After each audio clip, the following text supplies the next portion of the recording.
In 2010, law enforcement agencies reported that 3,725 single-bias hate crime offenses were racially motivated.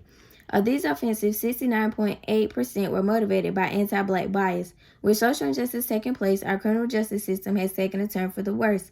What if I told you that we all can make the change that our society needs to put an end to this act?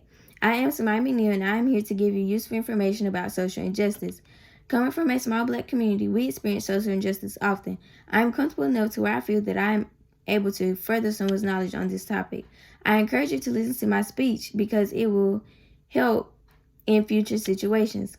I'm going to share how social injustice has effects on certain people, a research study that I found interesting, and lastly, my own personal experience on this topic.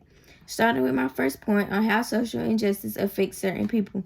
We all know that when someone has a biased opinion towards someone or something, it tends to cause social injustice. Well, Mary Ellen Flannery wrote an article called School to Prison Pipeline that addresses how students are suspended because of their identities. In most cases, students are suspended for subjective and objective reasons, but in this particular school, students were suspended because of their race, because they may have even had a disability, or because they addressed themselves as LGBT. Now, these students are affected because they are missing out on an education that can help them further on in life to where they may need something valuable. Now, for my second point on an informative article that addresses ways to stop social injustice, James Cullen wrote an article called Ways to End Mass Incarceration. In this article, he describes how mass incarceration is the greatest civil rights injustice of all times. He thinks that people are behind bars for no reason. He thinks that people who have misdemeanors should probably just do community service instead of 3 to 5 years, when he sees that some murderers don't even carry out their full sentences.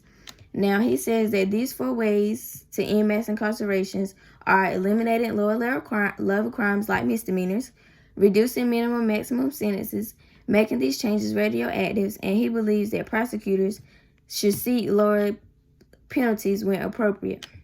Now, for my last and final point, it's kind of a touchy subject to me because my mom was shot in 2013, and I'm going to start by showing you some pictures. My house was shot up, and this is my actual dresser and how the bullet entered. This is when the bullet exited, and this is the actual picture of my mom's legs of her exit wound on the back of her leg where the bullet came out. We feel like we are people that have experienced social injustice because our community really didn't do much for us. They felt like because of some previous experiences that we really didn't deserve, I guess, justice. They didn't try to find the people who did it. They didn't try to do any background information or anything. They just, even when we called the ambulance was late, the police didn't come on time. Like, anything could have happened to my mom while we were waiting. I guess because we were in a high crime rate that they didn't feel like it was that important. We always wondered, like, what would happen if we stayed in a different area, or if it was someone else who may have made the phone call, like, what would have happened in that situation. We just feel like that we deserve justice. In closing my speech, I have addressed how social injustice affects certain people. I have also addressed an informative article that addresses the stop to social injustice, and I share my own personal experiences.